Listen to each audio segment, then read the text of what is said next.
Hey guys, so this is section 2 in chapter 11. So this is going to be really similar to what we did last week. Just to give you guys a heads up, I'm kind of debating on whether or not I'm going to continue this chapter. I do think that these first couple sections are really important, but I may go ahead and throw in some chapter 12 next week, which I think you guys will think is a lot easier. So please try to hang in there.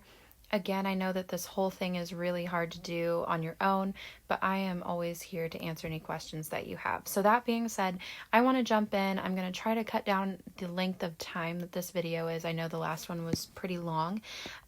So a lot of today, like I said, will be kind of similar to the last section. So if you haven't watched the last section, please make sure that you do that. And please make sure that you are paying attention to the directions that I'm posting in Schoology so that you do turn things in at the right time and on the right day, okay? Because I had a lot of people who did not in the last assignment. So please make sure that you're really paying close attention to the directions. That being said, typically every year that I teach this, after you get through the first section, people tend to think that the second section is easier. So, and I kind of agree. That's why I decided to continue teaching it. So, a couple rules I want you to remember, or not really rules, but more like steps. The first thing is that we're going to continue to try to simplify anything that we can. So, we're going to try to factor anything we can.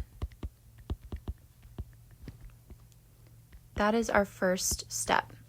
After that, we're going to cancel like terms, like we did last time.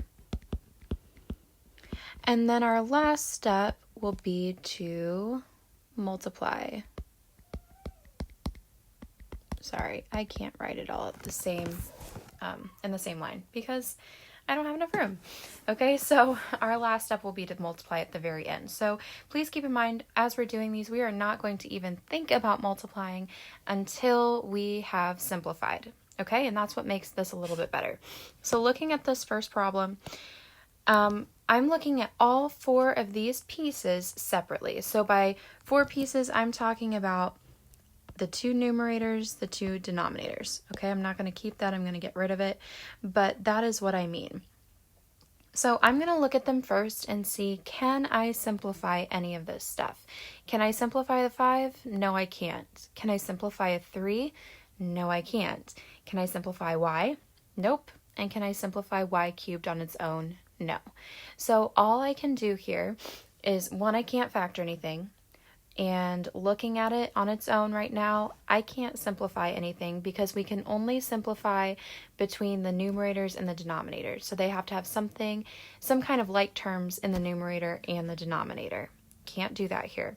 So my last resort is just to follow the very last step, which is to multiply. So I'm going to do 5 times 3, which is going to give me 15. And then on the bottom, I'm going to do y times y cubed, and remember, whenever you do that, you add their exponents. Okay, so just a refresher, I'm going to write that out for you. When we multiply like bases, we add exponents, so we get y to the 4th. All right, so this is my final answer. Okay, so you really could have gone straight from the original problem to there.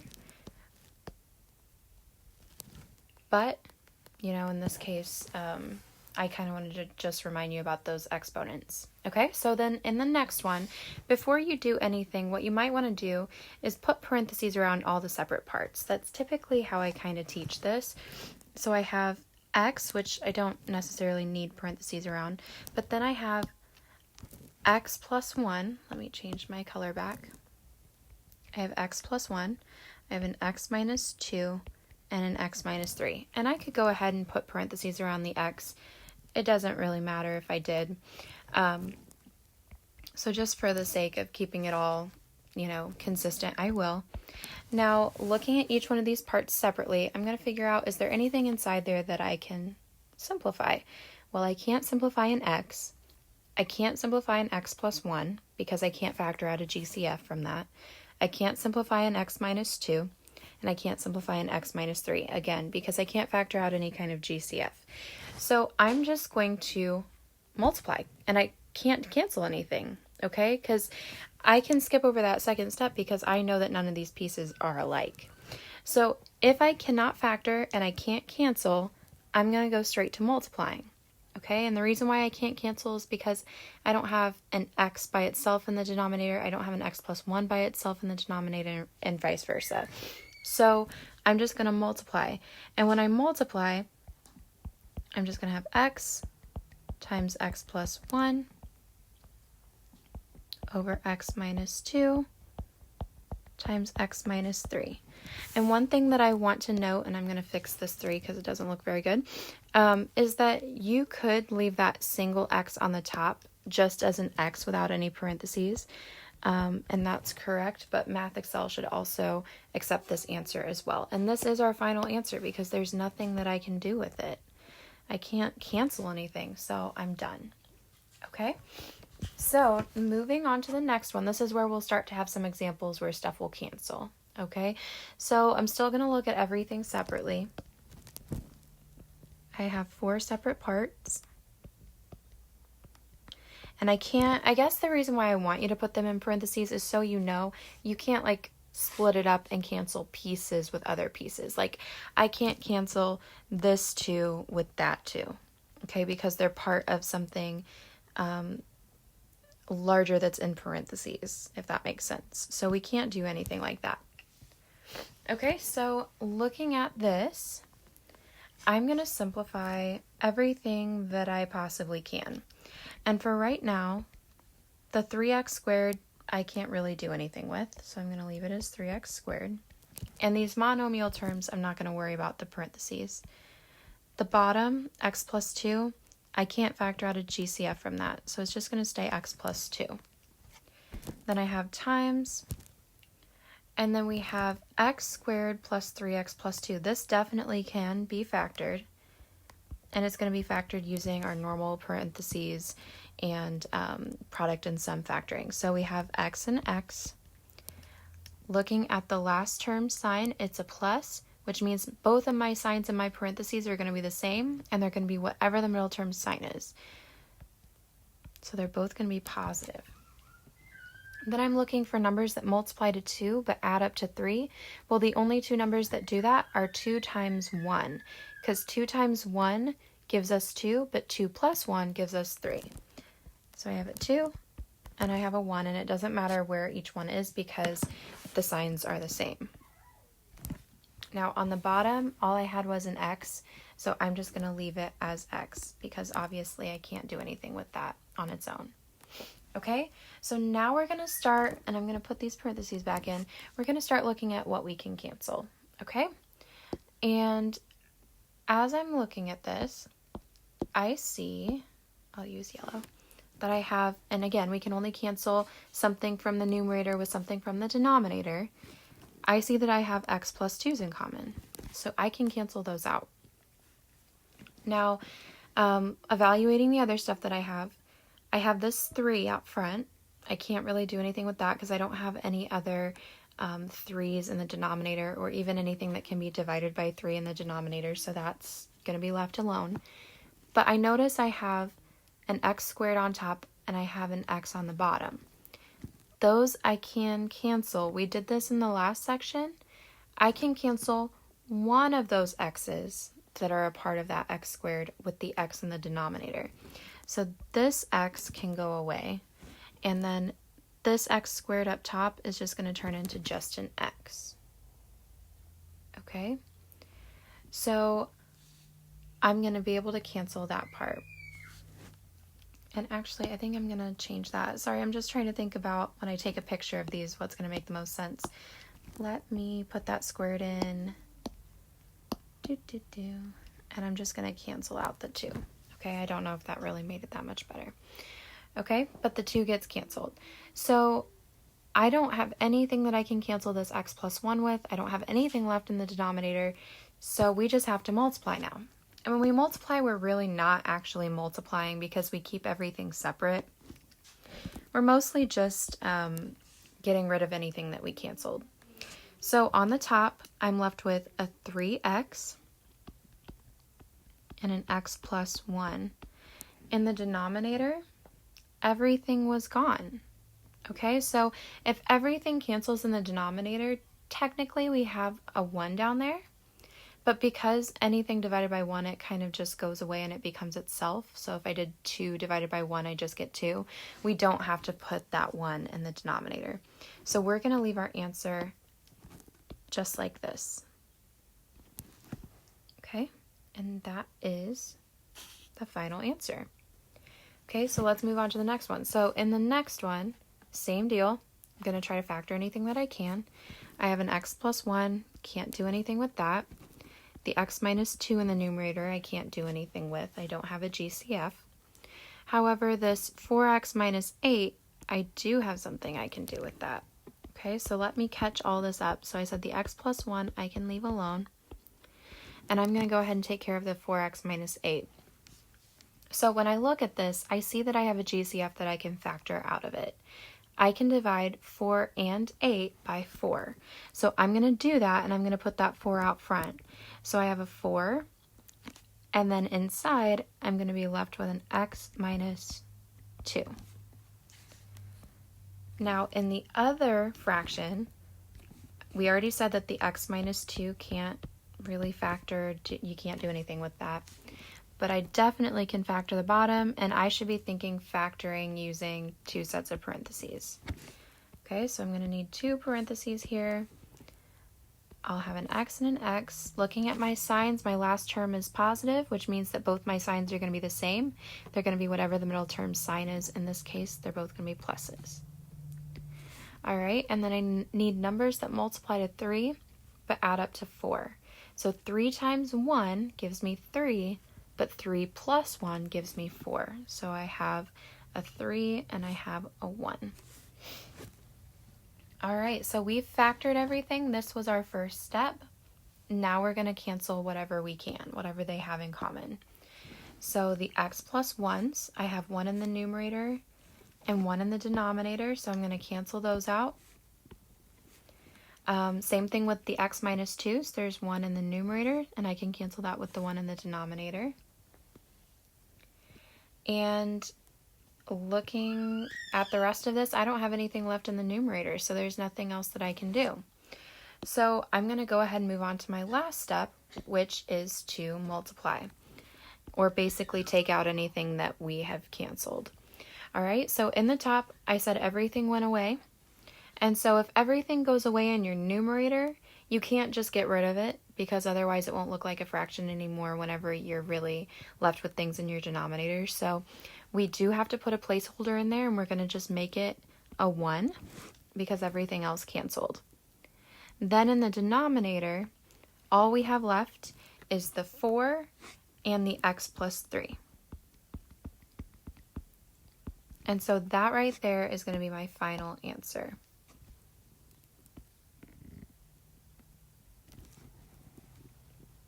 Okay. All right, so then moving on to this next one, it looks a little different, but it is the same thing, okay? We're multiplying, and we really do already have 2 fractions here. We're just going to put a 1 underneath that second fraction, or that second expression there. And now we're going to do our factoring. We're going to have a lot of factoring in this one, because I notice I have a trinomial. That's a quadratic here. Same with the one to the right of that. And then this x squared minus 1. Anytime you see an x squared, you should be thinking that you need to factor it, okay? And I've told you guys that like many times prior to e-learning. So we're just going to do this one step at a time. You're going to get lots of factoring practice today. So the first one that they gave us, we're going to go ahead and factor that with 2 sets of parentheses. Looking at this one, and I might actually color code this a little bit, but we'll leave it green for now. So I have an x and an x. I know that by default. My signs are both going to be positive again. All the ones that we've done today have had those signs, so it's for the same reason. I need numbers that multiply to 1 but add up to 2. So 1 times 1 gives me 1, but 1 plus 1 gives me 2. So these are both going to be x plus 1s. So they're exactly the same this time. Let's go ahead and tackle the denominator there. So the denominator, actually I think I'm just going to leave it in green. That way the colors don't get too confusing. So we're going to have to use 2 sets of parentheses again, because this is a special case, even though you may not realize it. My last term is the 1, and that is negative. Okay, so that does still mean that I need 1 of each sign. And technically what's going on here is I'm looking for numbers that multiply to 1, but subtract to give me 0, because technically here I have an x squared plus 0x minus 1. Okay, so they're going to multiply to 1, but subtract to give me 0, which means that they both have to be 1, because 1 times 1 is 1, but 1 minus 1 is 0. Okay, this is a special case that we talked about in chapter 8, actually. So if you're having any trouble with the factoring, first of all, make sure that you look at the directions from last week, because I actually have videos already loaded onto YouTube from last year of factoring reviews, so please check those out if you're struggling. And also, you should still have your chapter 8 notes, so I would definitely take a look at those and have those help you if you're getting stuck on the factoring. Okay, so moving on, we're going to do one more factoring, and we're going to factor this last expression here. The 1 on the bottom is going to stay, and we have an x and an x. My last term is negative, so I'm going to have 1 of each sign, and then we're looking for numbers that multiply to 3 but subtract to 2. And 3 times 1 will give me 3, but 3 minus 1 gives me 2. And remember, we have to put our bigger number with the middle term sign. So the 3 needs to go with the plus, and the 1 is going to go with the minus. And once again, this is all chapter 8 stuff. So if you're still struggling with that, definitely talk to me about it, but also check out those notes. Okay, so now we're going to cancel what we can. So we're going to move on to the second step. Okay. And I'm just going to start canceling. So I see I have an x plus 1 and an x plus 1, so those cancel. I cannot also cancel the other x plus 1 with that x plus 1 in the denominator. You can only cancel 1 for every 1 that you have, okay? So I can't cancel multiples. So that other x plus 1 has to stay. But I do have x minus 1s that will cancel, and so those go away. And there is nothing else that I can do, because I don't have any other x plus 1s in the denominators. I don't have an x plus 3 in the denominator. All I'm left with on the bottom is a 1. So I'm going to move on to the last step, which is to multiply. And like I said, basically just get rid of anything that you canceled. So what I'm left with, I'm going to highlight this, is I'm left with, let's do red, an x plus 1 and an x plus 3. And then I have this 1 in the denominator. And I'm just doing that this time because it's kind of getting crazy. Okay, so I'm going to have an x plus 1 in parentheses. I'm actually going to rewrite that. Okay, so I'm going to have an x plus 1 times an x plus 3. And with that being over 1, that 1 can just go away, okay? Because it's for the same reason as what we talked about in that third example, okay? Because if we're just left with a 1, then that's simplified, so we don't really need to put it in here. Okay? So those are the first type. Now the second type, we're dividing. However, dividing is actually multiplying, so it's not going to be any different than it was before. The only difference is that we're going to have to just set it up before we can multiply, and then we're going to follow the same steps.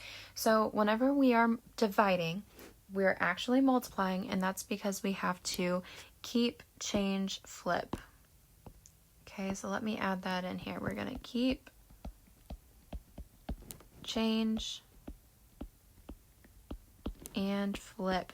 Now, I believe that someone in the middle school, and I think it might be Miss Pace, but I'm not sure, teaches it as keep, change, opposite. It's the same thing. Okay, keep, change, flip, keep, change, opposite. They are the same. All right, so that's going to be our first step, is setting it up.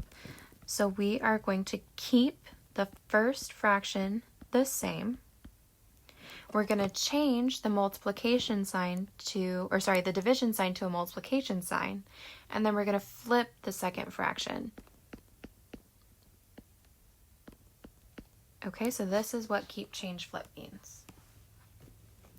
Now we're going to go back to business like normal. I'm going to cancel out anything that I can and move on. So I'm going to put these x plus y's in parentheses.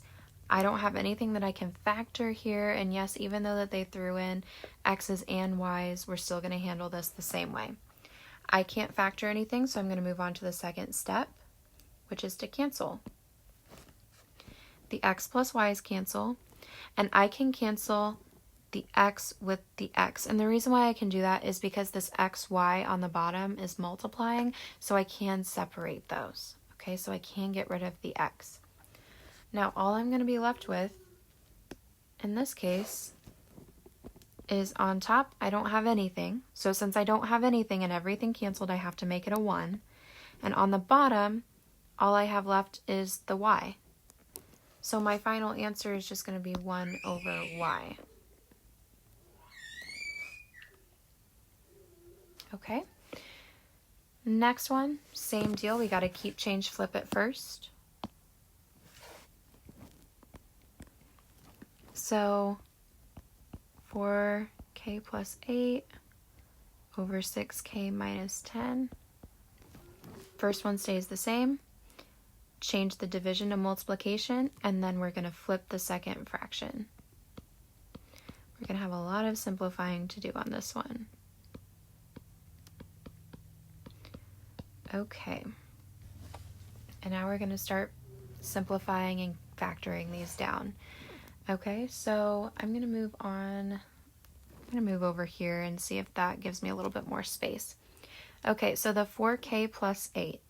I can factor out a 4 from both of those. That's my GCF. So I'll have a 4 times k plus 8 divided by 4 is 2. On the bottom, I can factor out a 2 because I can divide 6 by 2 and I can divide 10 by 2, and that's the biggest number that works.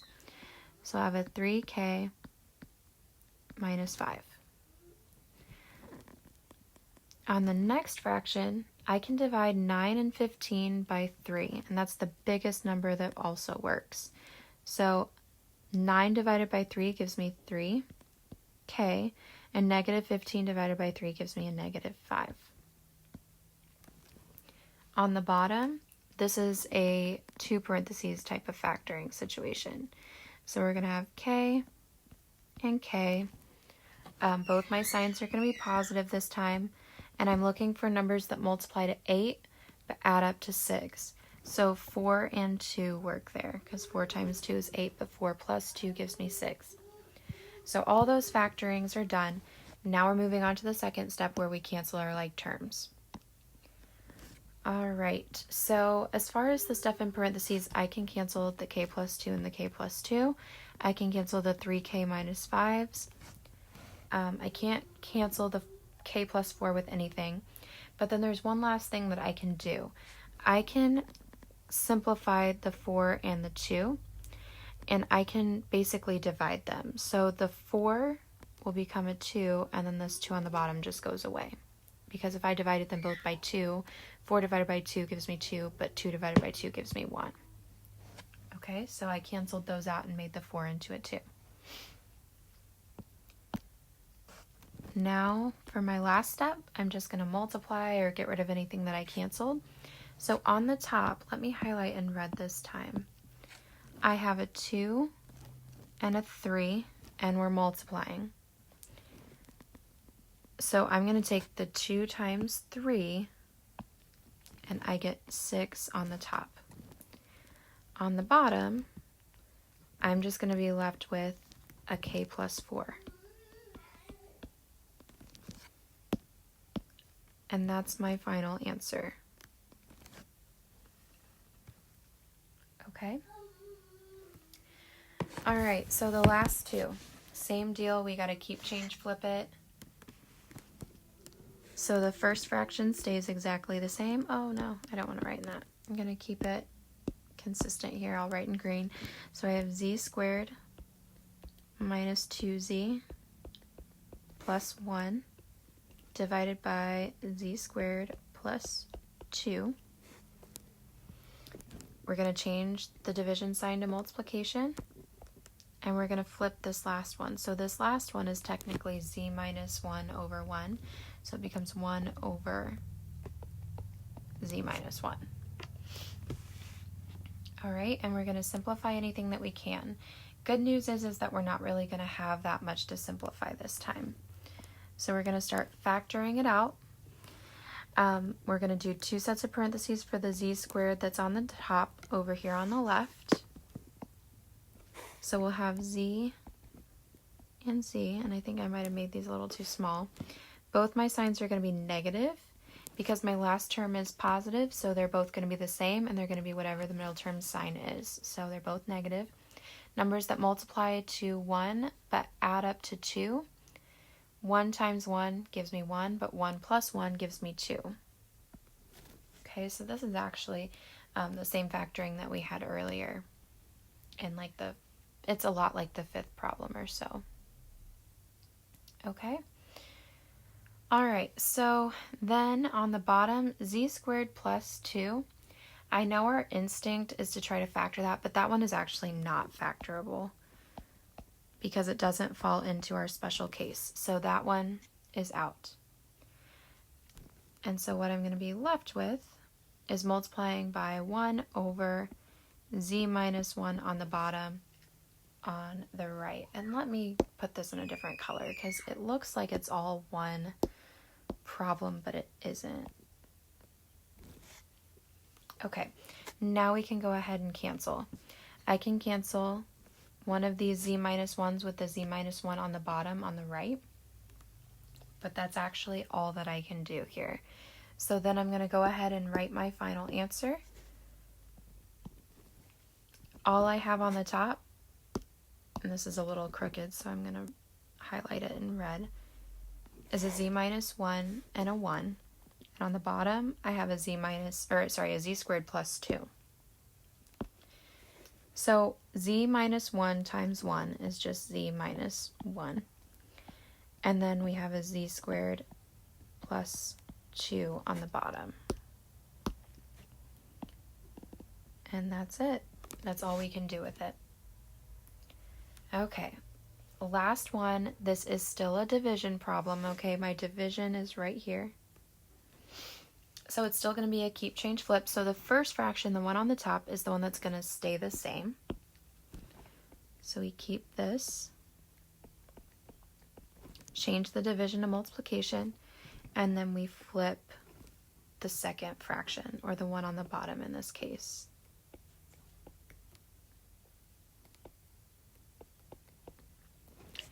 All right, and from here we're good to go. So I'm going to start trying to factor anything. The 1 can't be factored. The q plus 4 can't be factored because it doesn't have a GCF.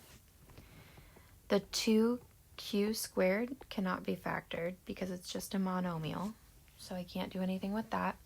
But on the bottom, I can go ahead and factor out a 2 from the 2q plus 8 because I can divide 2 and 8 both by 2. So the 2 goes out front, and then we have a q plus 4. All right, and now we're going to go ahead and we're going to try to simplify anything that we can.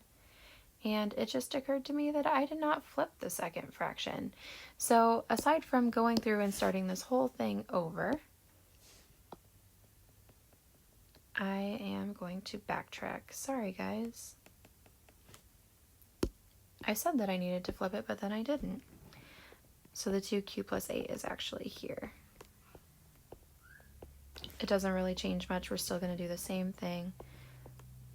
We're going to factor out a 2, but it makes our canceling work a lot better because otherwise we were going to kind of be in trouble. Okay, so now we're good to start canceling. All right, so the q plus 4's cancel out, and the 2's also cancel out. So all I'm left with is a 1 on the top, everything else canceled, and a q squared on the bottom. So my final answer is going to be 1 over q squared. All right, so I think that is all that we really need to cover. As I was doing these notes, I did have a thought in my head that they may ask you about excluded values. And if that's the case, I'm going to do some checking on Math Excel. If that's the case, then I'll probably post a little extra mini tutorial in this folder. So make sure that you check the directions, because I'm sure that I'll put it in there if that is something that you need to watch. Okay, but other than that, please let me know if you have any questions. Make sure that you are turning this in by its due date, which, depending on when you have me, it could either be Wednesday at 8 a.m. or Friday at 8 a.m. So make sure that you check your respective classes, their directions, and be paying attention to that, guys, because I want you to be successful. All right, so let me know if you need anything. Otherwise, I hope you guys are staying healthy, and I will talk to you soon.